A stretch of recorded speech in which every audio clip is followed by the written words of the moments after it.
reports tonight that CIA Director Gina Haspel is traveling to Turkey amid an international outcry after Saudi Arabia's explanation about the death of journalist Jamal Khashoggi. And the Turkish president says his investigation into Khashoggi's death will reveal the naked truth, possibly a different truth.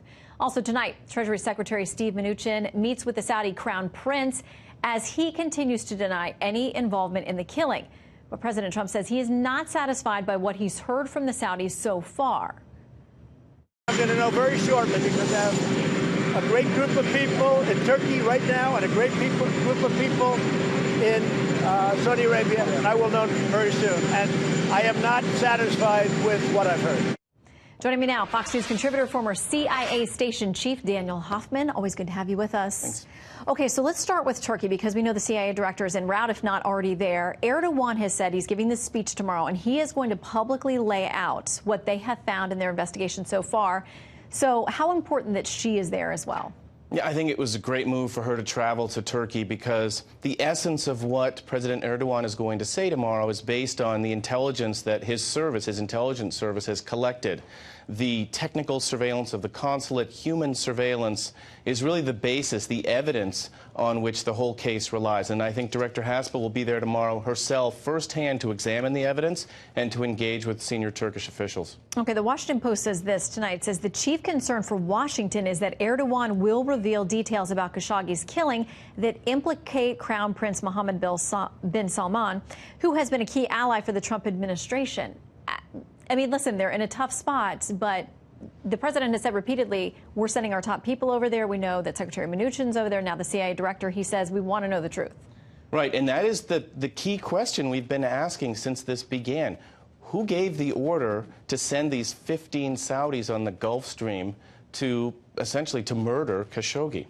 And were those orders carried out as they were intended? And was the guy who gave the orders Mohammed bin Salman? And if it was, that is going to have serious implications for our bilateral relationship. Just tomorrow begins the Saudi Investors Conference, and nobody's showing up except the Russians and the Pakistanis. That really doesn't augur well for Prince Salman's signature policy, the 2030 vision designed to diversify the Saudi economy. That's really where the Saudis are also going to have to make some important decisions about their future. Bret Baier this weekend talked with the Saudi foreign minister, and here was his explanation about this mission. This was an operation where individuals ended up exceeding the authorities and responsibilities they had. They made the mistake when they killed Jamal Khashoggi in the consulate, and they tried to cover up for it. And he did go on to refer to it as a criminal act. He said people will be held responsible. Will there be definitive enough findings to tell us whether or not the Crown Prince was directly involved in giving orders? Again, I think that's the penultimate question. I'd be hesitant to offer a guess about whether I think the evidence is going to prove that or not. But what I would say is that our intelligence community already knows a whole lot. And right now, the Turks are out front saying what they've got with the evidence. We'll hear more tomorrow.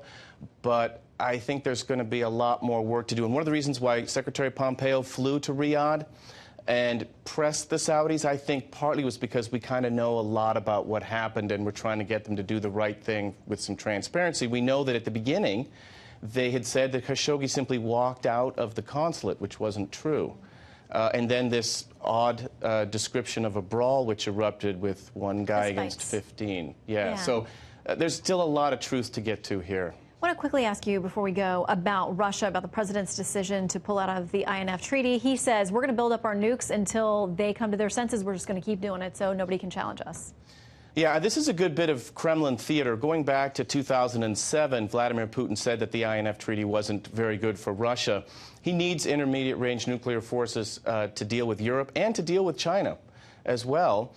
He's got the SS-25. He's absolutely violated this treaty, but he's trying to portray it as if the United States is the one not adhering to the treaty.